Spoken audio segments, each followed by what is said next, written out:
So family stuff. I empathize with your college paper stuff because one of the things I did while I was incarcerated is I got my degree, and so I have an associate's Okay. myself, and so I did a fair amount of papers also. So I know where you're Right. coming from with that. So yeah, yeah. How So was and it it? was it's hard in there because you don't have the same access to computers, right? So like when I did like writing 122, for example, if you've done that one, uh, I had to we had to use like a database that they gave us. It was like a stored database to pick our research off of. So like Right. I did a paper on media and the influence that media plays in fear in the U.S. Right, Ooh, and I had to use articles from because I had to be a 15-page essay, and so I had to wow. use articles that were outdated for the most part, stuff they had saved. So it's difficult, but you can do it. I mean, the teachers go a little harder on you because they don't expect that you deserve that opportunity because you're incarcerated. But Right. um, yeah, I did well. I mean, I graduated with 3.96 GPA, and I did the speech for my graduating class. So that was pretty cool. There was six college graduates, and then we had like 20 CAD graduates, and then quite a few more like GD. Like I think there was like 30 GD people, and they kind of group it all together, and your family gets to come in, and they have cake and all that sorts of fun stuff. So Dang, that's really cool. Did they have like college professors like teach you guys and stuff? yeah, so the college that I'm from Salem, Oregon, and the college that we had that taught there was Shemeketa, which is where I was actually. It kind of came around full circle. So when I ended up getting incarcerated, I was 2 weeks in to going to Shemeketa, and I didn't get a chance to finish, and so I was able to kind of finish through Shemeketa, which made it pretty nice. So I could Right. actually finish my college career. So and you work with like like reform, right? Criminal reform, the justice system. Yeah. Right. Right. Right. Okay. Well, that is good. We Because need it. I can tell you that. yeah, I study criminology at my university. Um, Okay. but a lot of people, I mean, if you're studying criminology or criminal justice, um, there's either going to be like you already know lawyers, your police Mhm. officers, some social workers, but it all like correlates all into one. But Sure. I kind of I want to be a CHP officer, but I don't Okay. want to be labeled as like a cop. Like, you know what I mean? Oh, cop. Because when you think about a cop, it's like, oh, you know what I mean?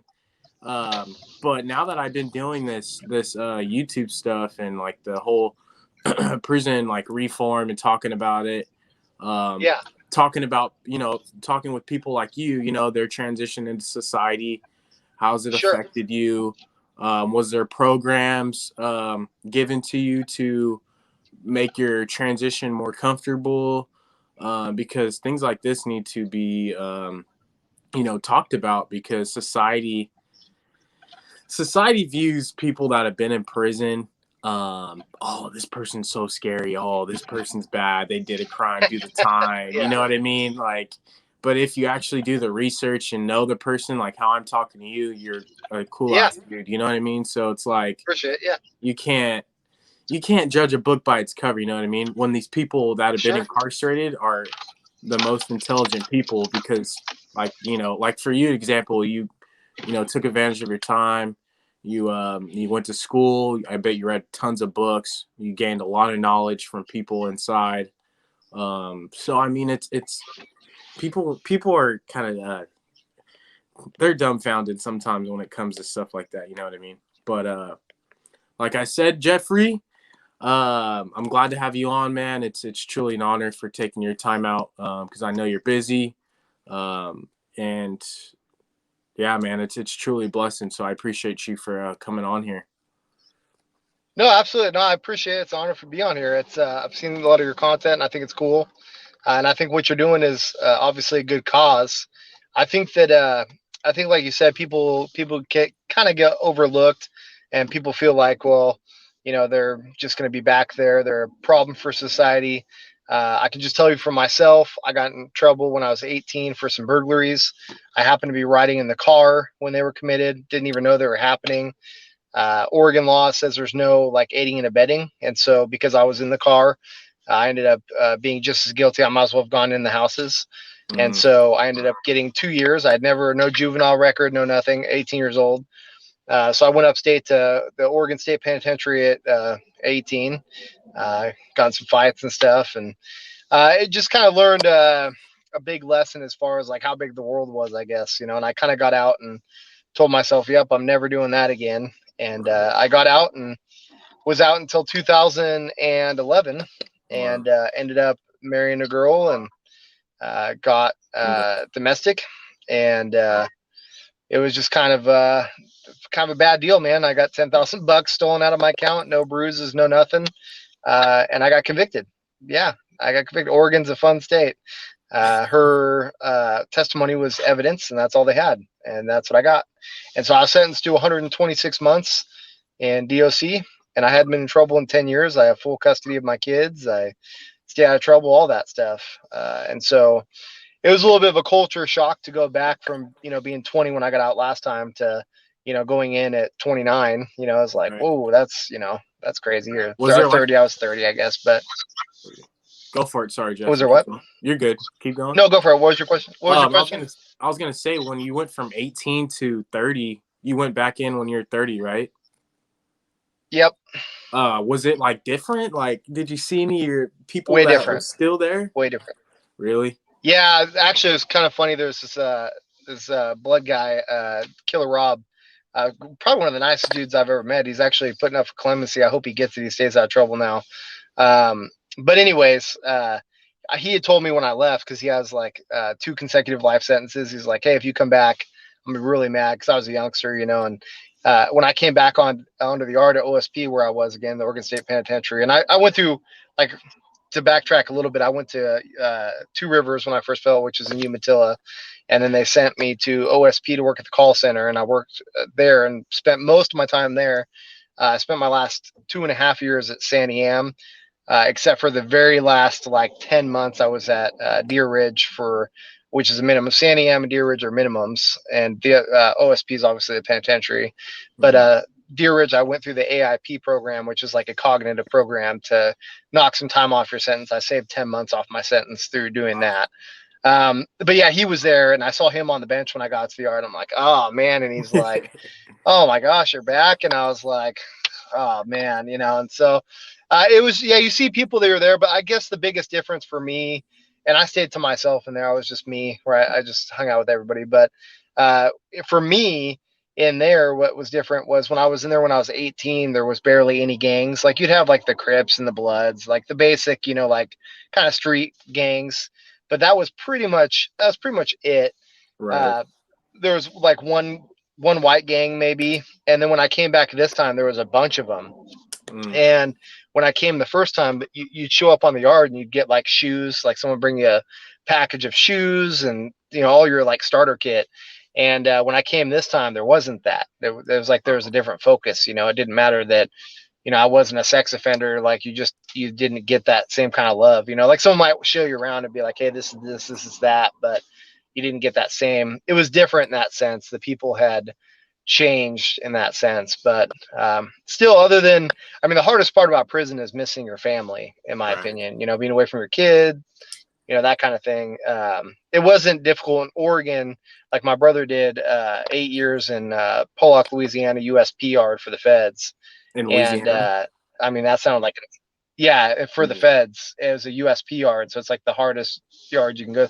They have like a hands-off policy, so it's just stab only basically, and that sounded like a nightmare.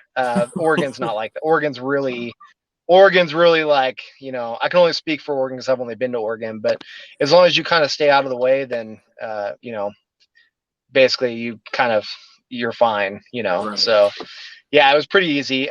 As far as programs in there, you have to really want it and you have to really work for it. And they don't have a bunch. Like I know for the women, they don't have any school. You can't do any schooling if you're a woman at the women's prison, which I think is a shame. Yeah. For the college program, there's only a couple institutions, and everybody's trying to do it. Everybody's trying to go for it, and so you have to be out of trouble and all that stuff. They have a couple of like restorative justice programs, but they're they're not what they should be, you know. Um, other than that, the only thing that's really there is like OSP has a lot of like they give back to the community a lot. Like they'll help out with the Lifers Club, maybe will help out with like playground set for a school or something. You know, like they did that once, or they'll go to give back as much as they can to the community. OSP is pretty good about that with their community there, but there's not a lot of programs for if you're really trying to better yourself. There's Right. really not a lot of stuff that you can do, you know. So Is it true? I was doing some research the other day about the whole programs inside the prison. Um, do they only allow? I think this is only in California. I'm not too sure. Um, don't mark my words, but is it true that they only allow like programs to those that are like about to transition into society, like couple months in, or not in Oregon. I mean, I knew people that were doing life and got into the college program. I knew a couple people that were doing like a decade, and they did a bachelor's program. They were starting to run a bachelor's program through U of O. Like you'd start out with Chemeketa, and the University of Oregon would do like a bachelor's program, and I don't even know how they like the logistics of it, but they made it work. So yeah, there's just not. But what really shocks me though is how little there is when you get out because it's like I got out. Here's a decade down, basically. I mean, 8.5 years I just spent in there, and they really don't try to help you with anything. I didn't get out, and they weren't like, "Hey, what can we do?" And things were strange. People getting in your bubble. It was kind of weird for me, or just respect. Period. It's just really weird to go from, hey, this is how you talk to people to now you talk to people however you want. right, Um, anyways, yeah. So it just made it weird, I guess.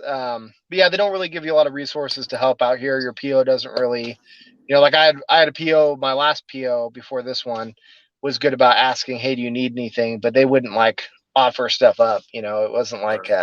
and everything's really financially hard. Like my domestic violence classes are $40 a week.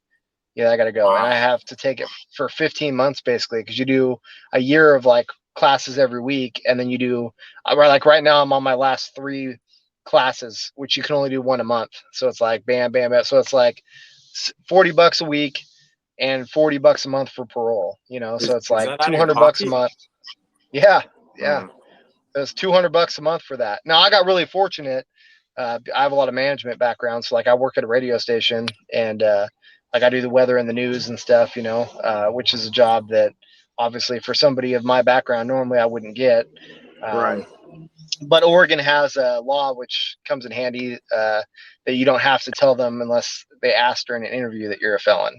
So I don't have to put it on any kind of a paper, and so it's just for me, it's never came up, thank goodness. But and now I'm established there and everything. But yeah, they make it really difficult. It's not like they help out, and I think a lot of people struggle help when you get out. I think that when you have people that have done time or like kind of constantly do time, all those people are going to be really bad when you don't give them the resources. When things go south, they're not going to have the tools it takes to do better, and they're going to end up doing what they've always done.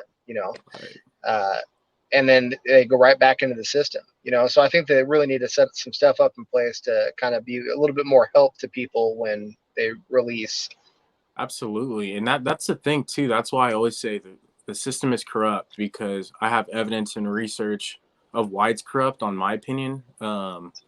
For that exactly, like they just throw these people, they throw them out there on the street after spending years in prison and be like, hey, here's an iPhone. You have to learn how to control everything. All they give you is what a bus ticket and a couple $100, right? Oh no, in Oregon they don't give you that. They You don't get don't. anything. You get a bus ticket if you don't have a ride. Like I had a ride, but you don't get anything.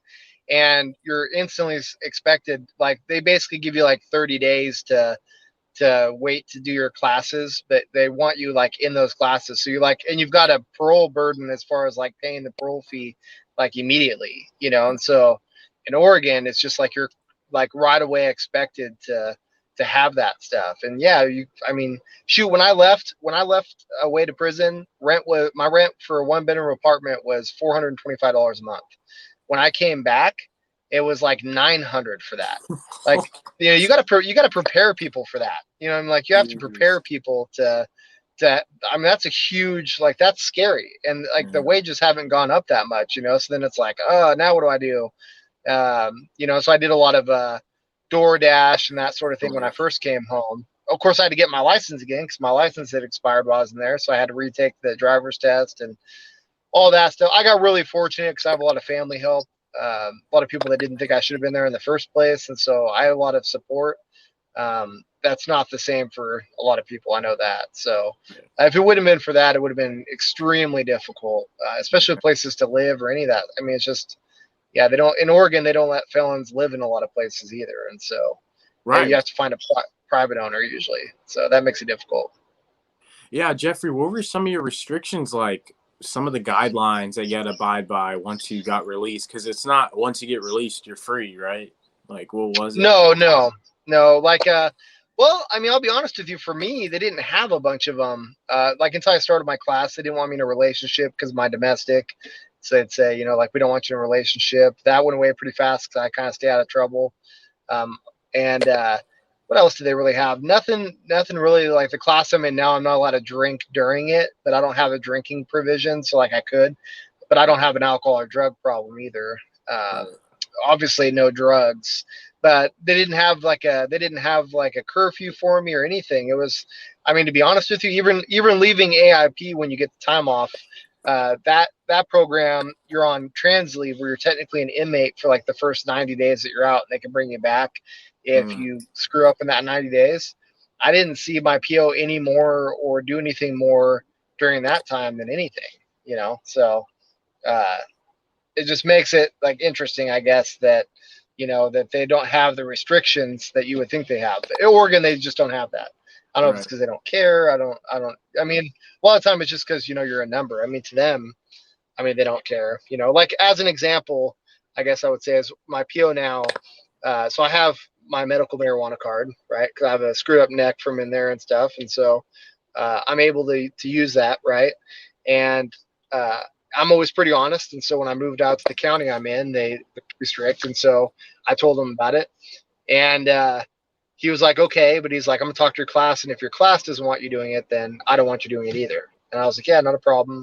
And I was like, but my class already talked to me about it, and they know that I do that. And I just don't go to class like that. I do it at night before I go to bed. It's not a big deal. I'm not like that. And he said, well, I know if they tell you no, you're just going to do it anyway, and we're going to have to deal with that. And I was like, well, and there's nothing in my whole file that says that I'm like that. In fact, I've been the exact opposite. I didn't have a sell in 8.5 years. I never even had a sell in, which is a minor violation. I never even had one of those. So if you go through my whole file, I've done nothing but follow the rules. But yet I get home and this guy doesn't even have you know, trying to think of the most polite word I can use. He doesn't have the niceties, I guess, to go through my file and say, oh, this guy is probably going to follow the rules. It's just like he assumes that, I'm here to break whatever rules. And that's kind of how I'm looked at. And so like when I went in there and I was like, well, I have a nice house. I've got a brand new car I drive. I'm doing well. I go to work every day.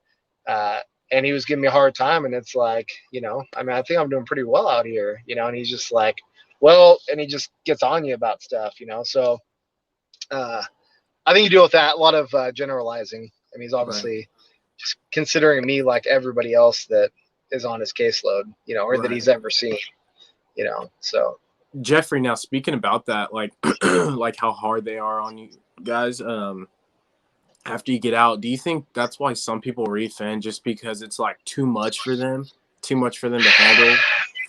I mean, the honest truth is no, because I think that if someone's going to do that, they're going to do that anyway, right? If they're going to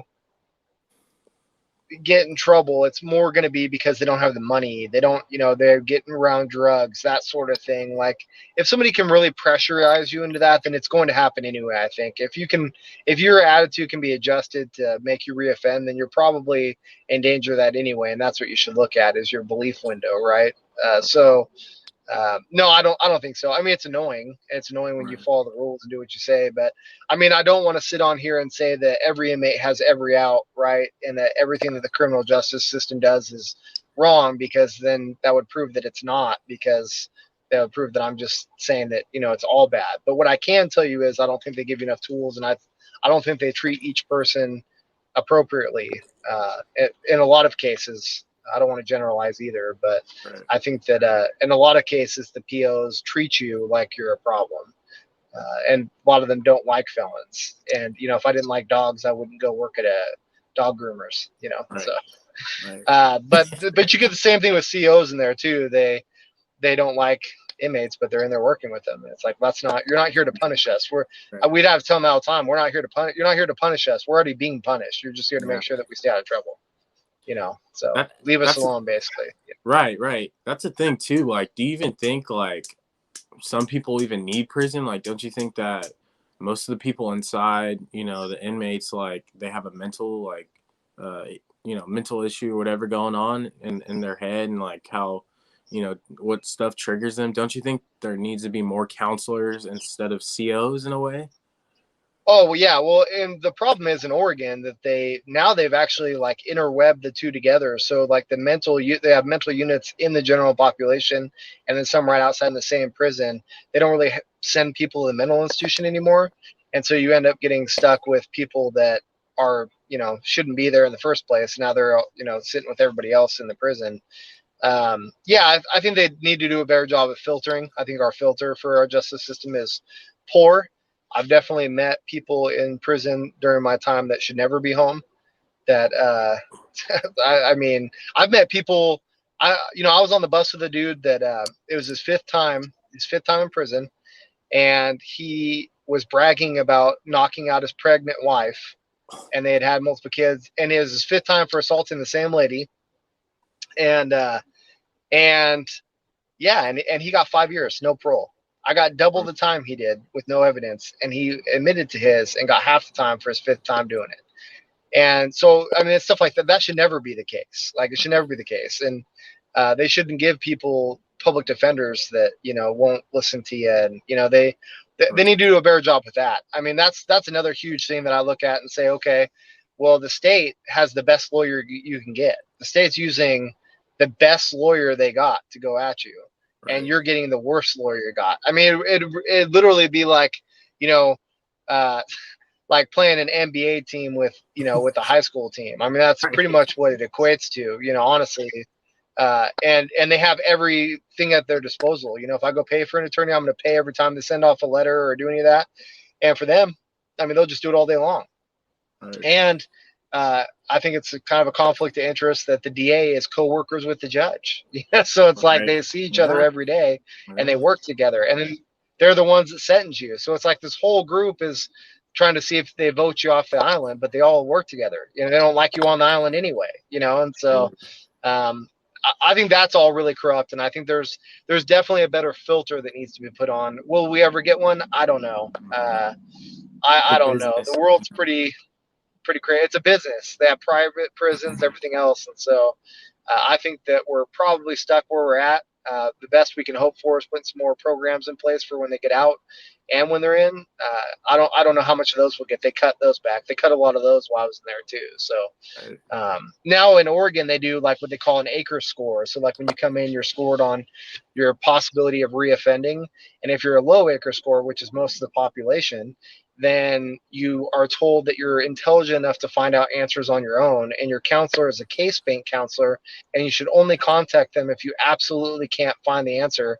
And if you do, you'll send it what they call a kite, a communication, and the kite will be written back to you with some lame one-word response like sorry or no or whatever, and you're pretty much left to everything by yourself. It's a really broken system with people getting paid a lot of money to do absolutely nothing. And not to go on a rant here, but like Oregon has what they call Oregon Correctional Enterprises, who does like basically a sweatshop. Like they make jeans, or they make I was in a call center, and like so you take this call center where I'd make like 40 leads a day for these people, where they would normally pay me $13 an hour out here on the outside, and I made $200 a month, which is like the most you can make in there is 200. And I was like in a lead, so I was in management doing that, and so but they're working you to death, and then if you piss them off or you want to leave, then they they boot you out of the prison. And it's not owned by DOC. I'm trying to remember the way they word it. It's not a DOC entity, but it is a DOC entity. So it's like it's owned privately, but not privately. You have to look it up sometime. Oregon Correction Enterprises. Oregon It's Correction. ran by, and all the people, yeah, and all the people that are like involved in it, like in management, are all from DOC. Jeske is like the head guy for Oregon Correction. He's a super nice guy. I've met him. I've talked to him. He's a nice guy.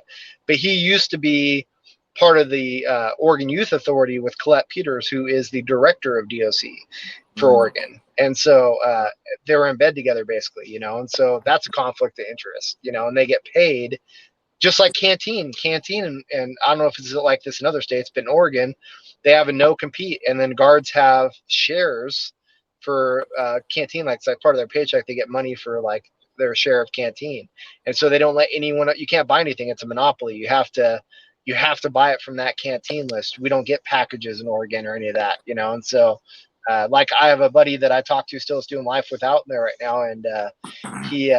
They authorized, the superintendent authorized, you know, like a 22-inch TV, which is crazy in the tiny cell they have, right? But a 22-inch TV, and then Canteen vetoed it and said, you know, we have no compete clause, so you can't do that.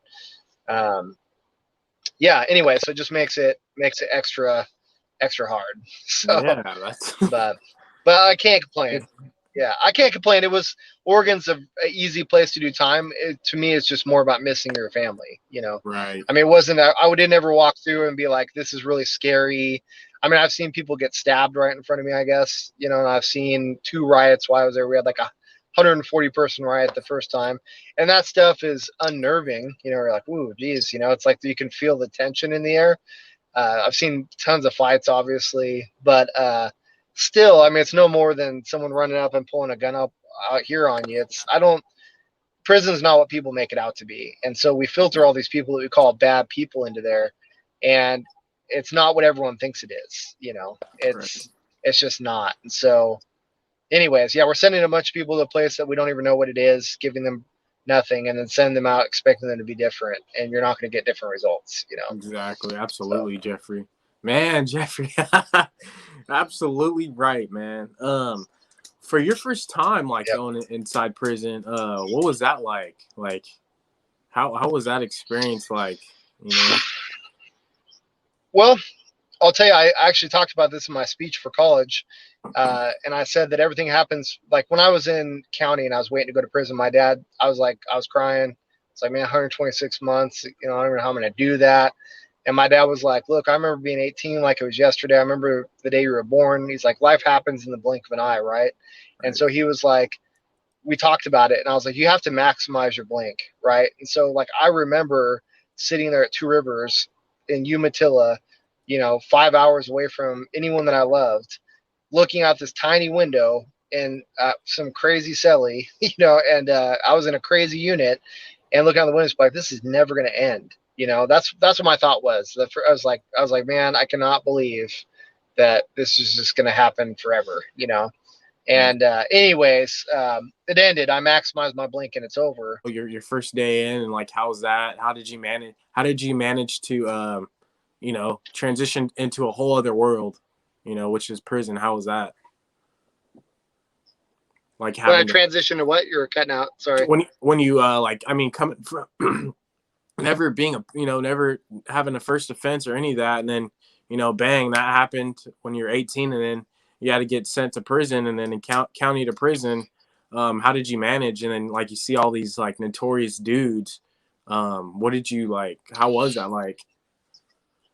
Uh, when I was 18, it was intimidating. You know, you hit the yard, and there's like we had the I-5 bandit, you know, or like just all sorts of different people, and you're just like, and the OSP's yard is big, you know, so you're just getting on there. It's like, wow, you know, this seems kind of crazy, you know, but that wears off pretty quick. And, you know, I had somebody pull me in right there to be able to say, hey, this is how it operates. This is how it works. This is what you're doing. You know, I mean, it'd be different if like sex offenders get treated differently. I wasn't. And so I was able to kind of get told the ropes. So for me, it was transitioning into it was like just trying to realize you have to settle in. I just kind of came out of the mindset of like, I have to be able to settle down and kind of fit in here because this is my life for the next 2 years. And the same way when I did it this time, it's, sit in, you're like, okay, this is where I'm going to be for a decade. And I have to be able to accept that. And some of that's hard. That's some of the hardest stuff that people don't understand is like when my son, who's 15 now, was 5 when I went in. He, you see him leave the visiting room. There's nothing like that when you watch your kid walk out of the visiting room. You just know, like, there's nothing I can do for him. My dad had a stroke 3 years before I left, almost passed away. He made it. He's still learning how to. Thank you. Still learning how to walk and all that stuff again. And the years later, and I was fortunate enough that I was able to go see him, but I had to pay $400 to go do that, to be escorted, and we were in the same city that they were when it happened. And I didn't have to be handcuffed. That was nice, but I did have people with me, and I was in a jumpsuit, so that kind of sucked. But at least I got to go see him because I didn't think I was gonna, he was gonna make it. But yeah, it's transitioning into it, man, is really a mindset. Just realizing, like, not going crazy that they lock the door and you can't open it up, until morning time. That you just realize, like, hey, like, I'm here. This is where I'm gonna be. I need to relax. This isn't the street. This isn't. You're not gonna. Nobody cares about you. You just gotta sit in, relax, and just do your time. Not to be super cliche, but don't let your time do you, kind of thing. Right, absolutely. Jeffrey, one more thing before I let you go. Any positives you took from prison, like any wise knowledge you took from it? Yeah, absolutely. Like, so my friend that I talk to all the time, he always told me to take a look at the world because it's beautiful, and you never know when it's the last time you're going to see it. And so I just try to look at little stuff like that, man. I mean, I'm on a phone talking to you right now, on a YouTube page, and I wasn't even able to look at the internet most of the time that I was in there. We got tablets at the very end, but you had to pay for it a lot. But just the little things, just being excited about the little stuff and making sure that you remember every day when you get up, like, hey, this is why I'm thankful that I'm not in that place. Right. So when stuff comes up like paying the $40 a week, it's like, that really sucks. And I think it's unfair.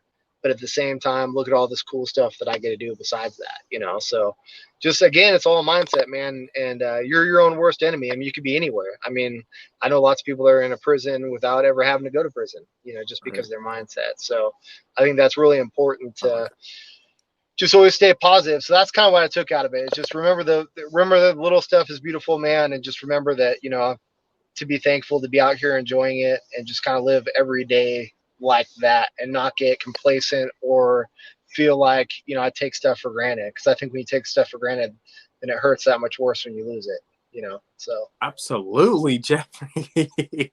Absolutely, man. Just one quick, like one super quick brief. What you're doing now currently, you talked about your radio, just briefly.